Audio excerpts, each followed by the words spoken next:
Commentaries on the Quran. Quranic literature is so voluminous that no single man can compass a perusal of the whole. Besides the extant work, there are innumerable works written for special groups of people, are from special points of view, are for special purposes, which have perished, and more works are being added every day. The activity in this line has never been greater than it is now. There is no book in the world in whose service so much talent, so much labor, so much time and money have been expended, as have been done in the case with the Quran. A mere glance at Suyutis, who died in 911 of the common of Al-Hijra, Itqan or Haji Khalifas, who died in 1059 Al-Hijra, Kashif al-Zunun will show the encyclopedic volume of the Quranic sciences in their day. Since then, the volume has continued to go on increasing, although it must be admitted that the quality of the latter literature on the subject leaves much to be desired.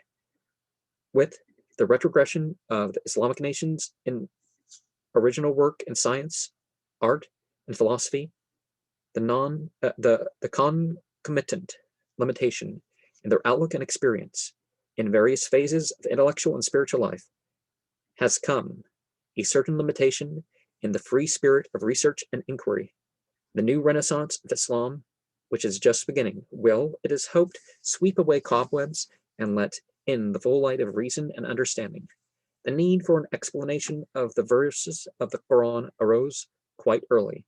Even before the whole of the Quran was revealed, people used to ask the Prophet all sorts of questions as to the meaning of certain words in the verses revealed, or of their bearing on problems as they arose, or details of certain historical or spiritual matters on which they sought more light.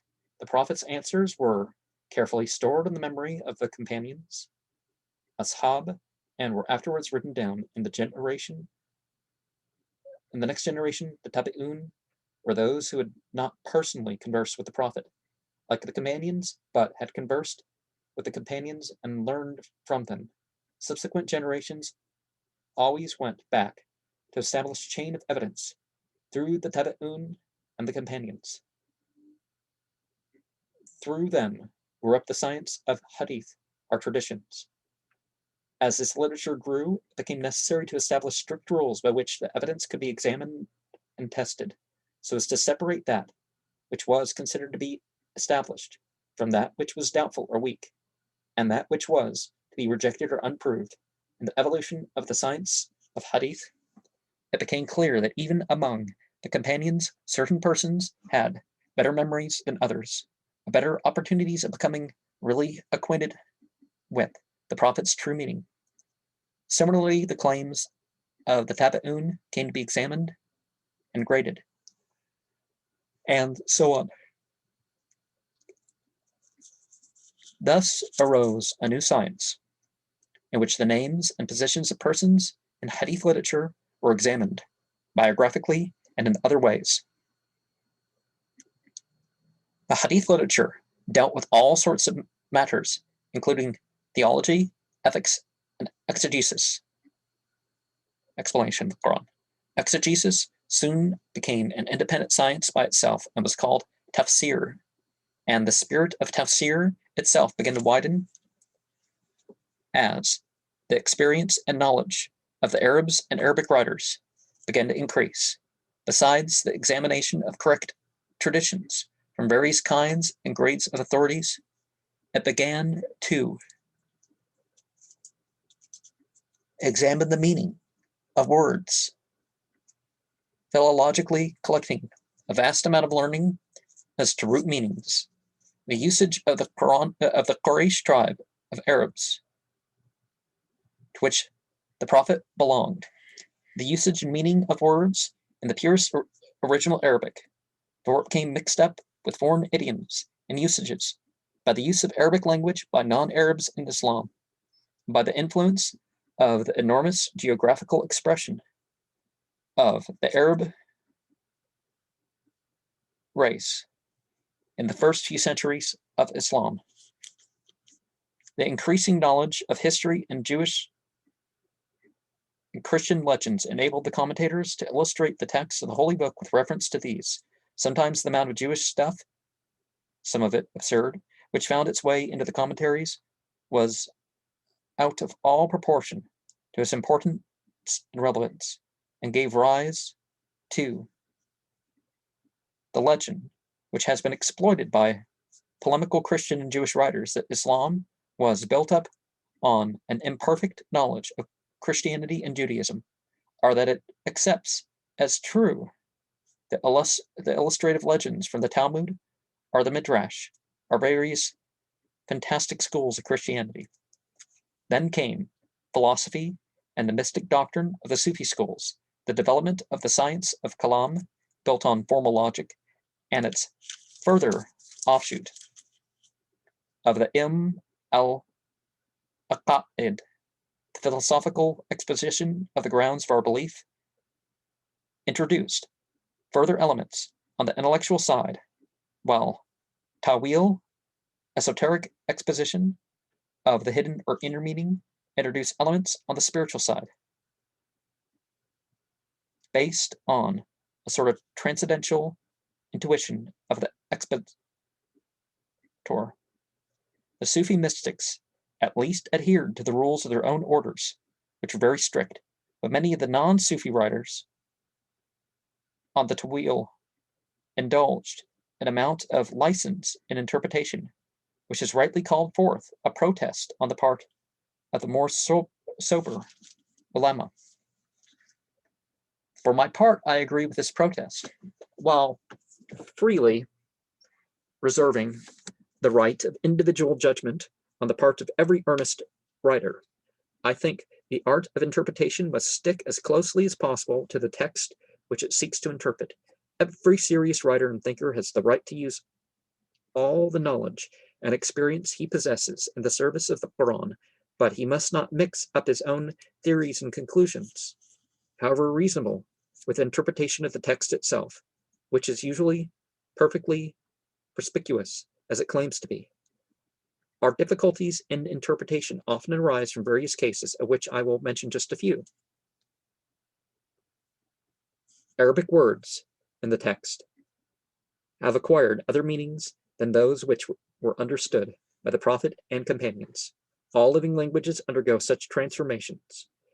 The early commentators and philologists went into these matters with a very comprehensive grasp, and we must accept their conclusions. Were they or not unanimous, we must use our judgment and historical sense in adopting the interpretation of that authority which appeals to us most. We must not devise new verbal meanings. Well, the the semantics and the lexicographical meanings and stuff like this, if it's, it's got to be based on evidence from that time, but, what if the information to develop these is left?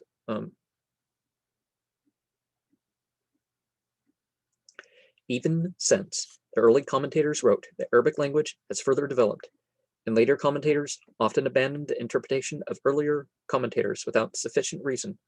In exercising our selective judgment in such cases, it would be a good rule to prefer the earlier to the later interpretations.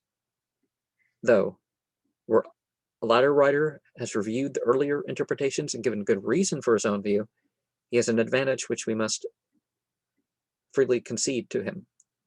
Now, it's based on the evidence, the revelation and the interpretation. And the inspired life of the Prophet.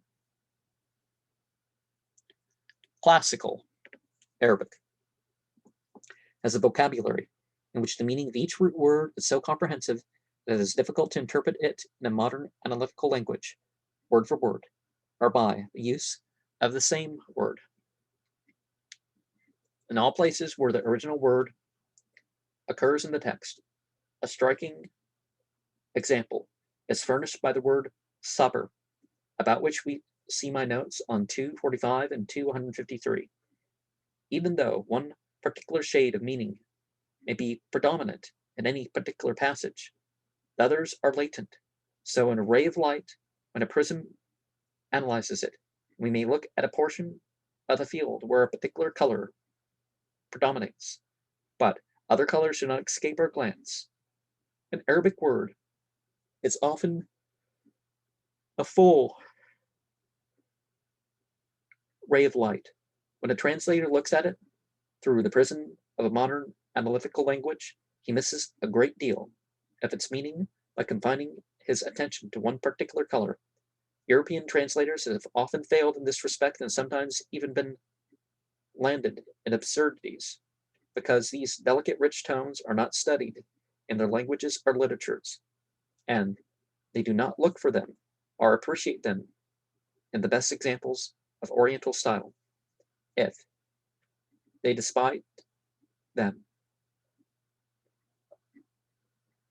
or think them fantastic, they had best leave the interpretation of the Oriental literatures alone. This is all the more so in religious or spiritual literature. No human language can possibly be adequate for the expression of the highest spiritual thought. Such thought must be expressed symbolically in terse and comprehensive words, out of which people will perceive just as much light and color as their spiritual eyes are capable of perceiving. It is possible that their prism will only show them a dark blue, while a whole glorious symphony of colors is hidden from their eyes, and so it comes about that through the prism of a clever English translation, poor Umar Khayyam emerges as a sensualist and cynic who sees no higher purpose in life than drinking wine and dallying with women, and holding up his hands in despair at this sorry scheme of things entire. And so the parables of stern morality in the Quran, its sublime earnestness, and its pictures of future beatitude are distorted into idle fables, incoherent effusions, and a sensual paradise. You know,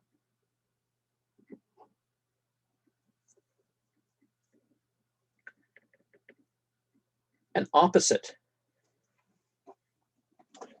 error sometimes arises because in certain matters the rich vocabulary of the Quran distinguishes between things and ideas of a certain kind by special words, for which there is only a general word in English. Instances are Rahman and Rahim, most merciful, see 1:1, Atha, Safaha, Ghafara, to forgive, see 109 and 100, and the various words for creation, see 117. The fact is that it gives us a very limited idea of Allah's mercy when we only use the English word mercy. The Quranic idea implies not only piety and forgiveness, but grace which protects us and keeps us from sin, and indeed guides us to the light of his countenance. So the forgiveness of Allah is a thing totally different in quality from the forgiveness which a man can give to his brother man. The equation implied in forgive us our trespasses as we forgive those that trespass against us is a misleading fallacy.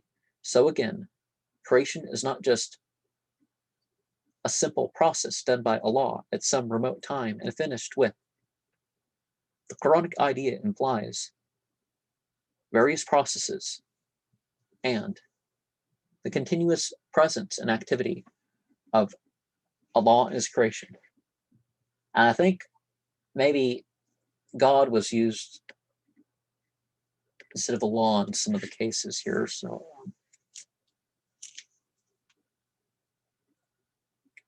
but Arabic is the singular and definitive. The Arabic singular and definitive word for God is Allah. So,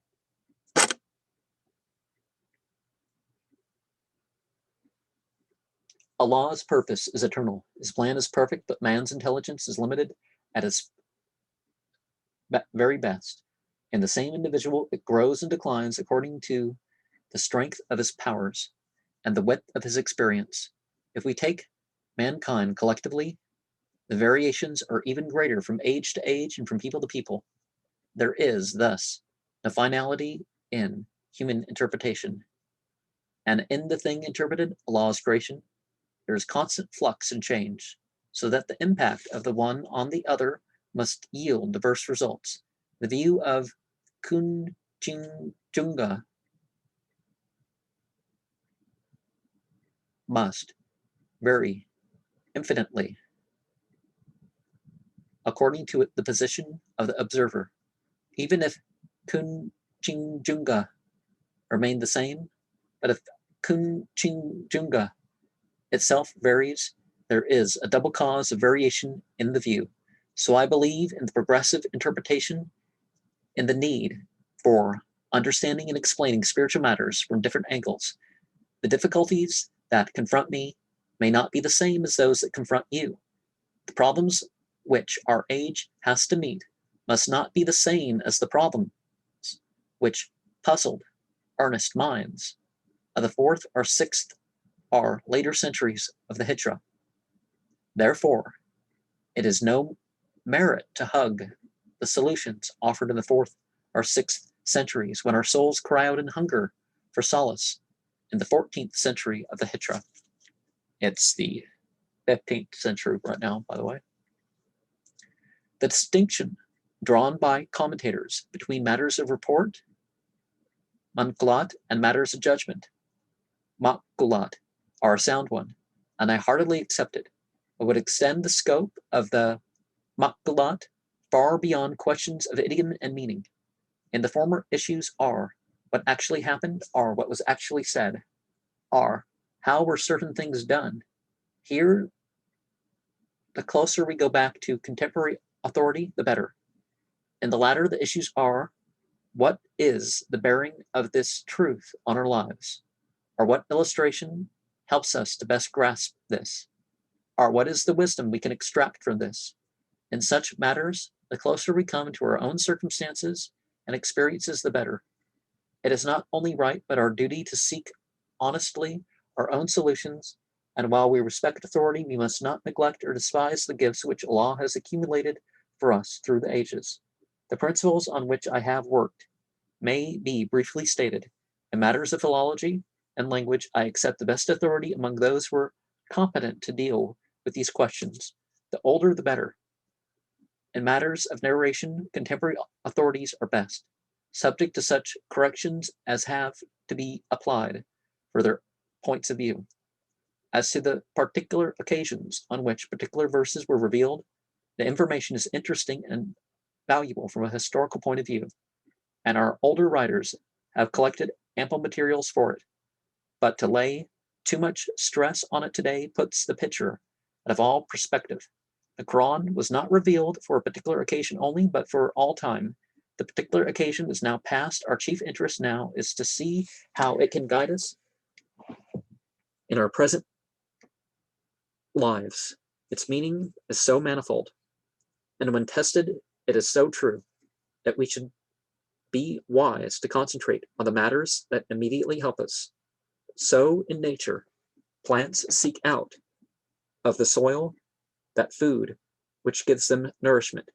There is plenty of other food left in the soil, which other plants take, which can digest it.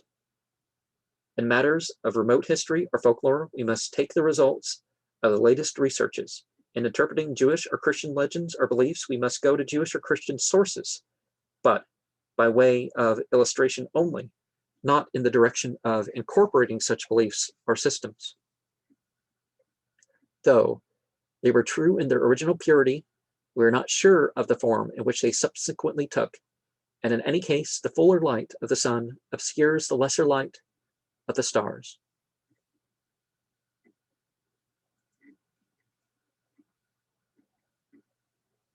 In the application of the spiritual truths to our own times and our own lives, we must use every kind of knowledge, science, and experience which we possess, but we must not obtrude irrelevant matters into our discussions. Let us take simple examples. When we speak of the rising of the sun in the east, we do not go on to reconcile the expression with the Copernican system of astronomy. What we mean is as true under Copernican system as it was under the Ptolemaic system.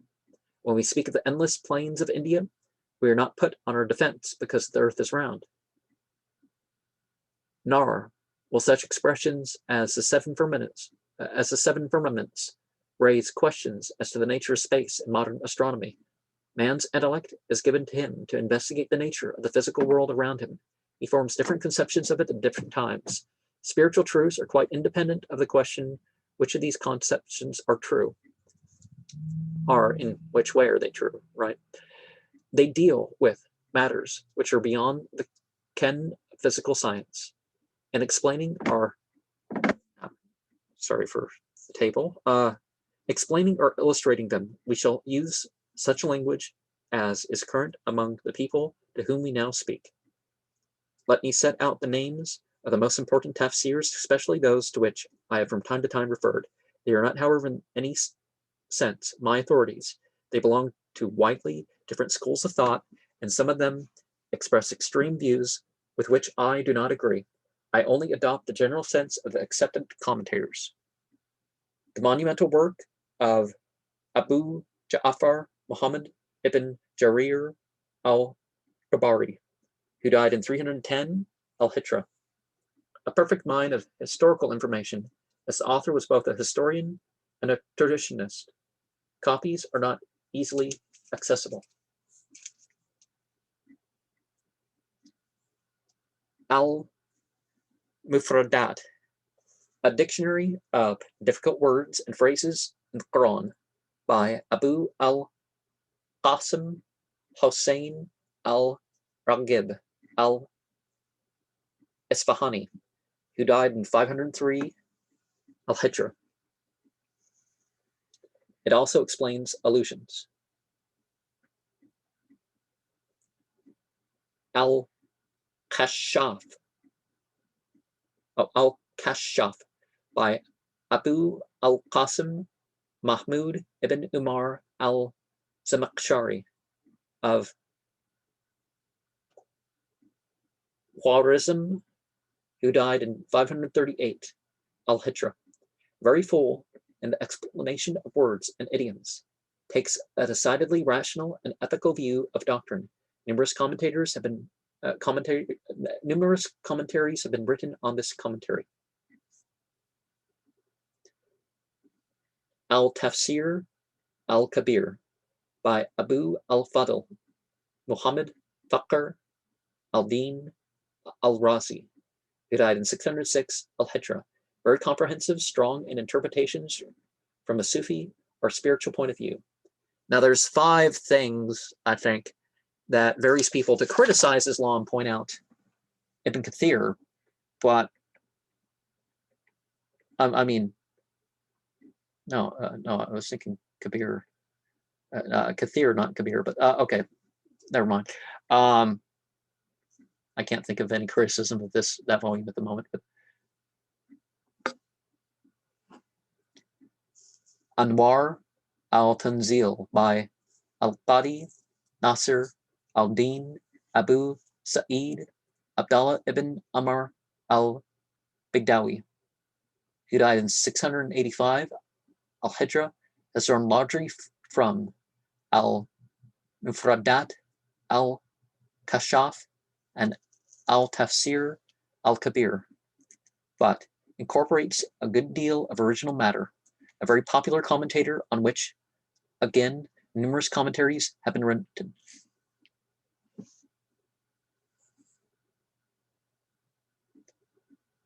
The tafsir of Abu al-Fida Ismail ibn Kathir, who died in 774 AH, voluminous but has great authority among the ulama. Okay, that's what I already said. That's five errors that are clear in a book that size is still an impressive matter, but So you got to differ between the commentaries of the Quran and the Quran itself.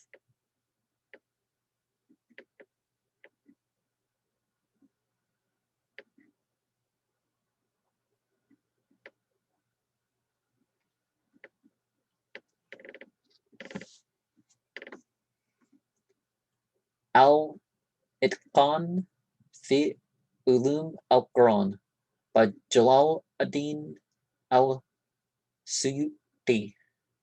who died in 911 al-Hijra, a comprehensive review of the sciences of the Quran, being an introduction to his Majma al-Bahrain.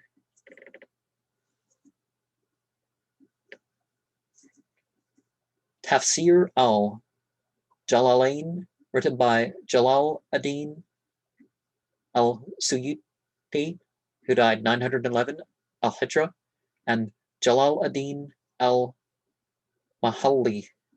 who died 894 al-Hijra, a concise and meritorious commentary on which again a number of commentaries have been written.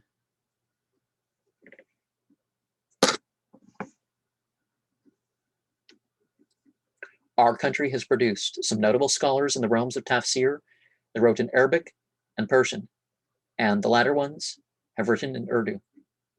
The earliest I can trace is Sheikh Ali ibn Ahmed Mahimet of Mahim near Bombay, who died 835 al-Hijra, or 1432 of the Common Era. The author of the Tafsir Rahmani, almost contemporary with him, was Allama Shams al-Din of Dawlatabad and Delhi, who lived during the brilliant reign of Ibrahim Sharqi of Jaunpur of 1400 to 1440 of the Common Era. He wrote in Persian. During the 19th century, the famous Muhaddith of Delhi, Shah Wali Allah, and his two sons, Shah Abdulaziz, who died in 1824, and Shah Abdul Qadir, who died in 826, of the Common Era, wrote both translations and commentaries. Shah Abdul Aziz wrote in Persian, and Shah Abdul Qadir in Urdu. The Urdu commentary of Sir Sayyid Ahmad Khan of Aligarh, who died in 898, has not met the approval of the ulama. On the other hand, the more recent Urdu commentary of Malavi Abdul Haq Tafsir Haqqani, which has passed through several editions, is quite modern in tone and manageable in bulk, and is widely circulated in India. I have derived much instruction from it, and have used it constantly. The commentary of Malavi Abu al-Kalam Azad has been planned on spacious scale and has not yet been finished. The modernist school in Egypt got a wise lead from the late Sheikh Muhammad Abdu, who died in 1323 al-Hijra, or 1905 of the Common Era. His unfinished commentary is being completed by Muhammad Rashid Rida, the talented editor of the Manar newspaper. The work of Sheikh Tantawi Jawhari, a pupil of Abdu, finds the jewels of the Quran and of the sciences mutually eliminative, and suggests many new lines of thought. Allama Muhammad Farid Wajdi is also spoken of as a good modern commentator. I have not yet been able to get a copy of his work.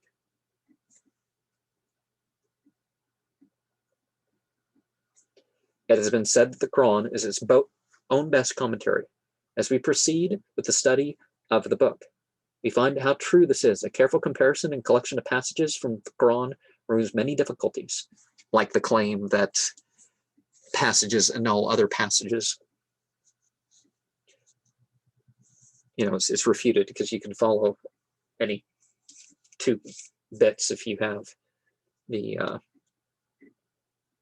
you can follow everything on a subject if you have the means. So it's not, a careful comparison and collation of passages from the Quran removes many difficulties. Use a good coordinates, such as the one I have named, among the works of reference, and you will find that one passage throws light on another. Assalamu alaikum wa rahmatullahi wa barakatuh.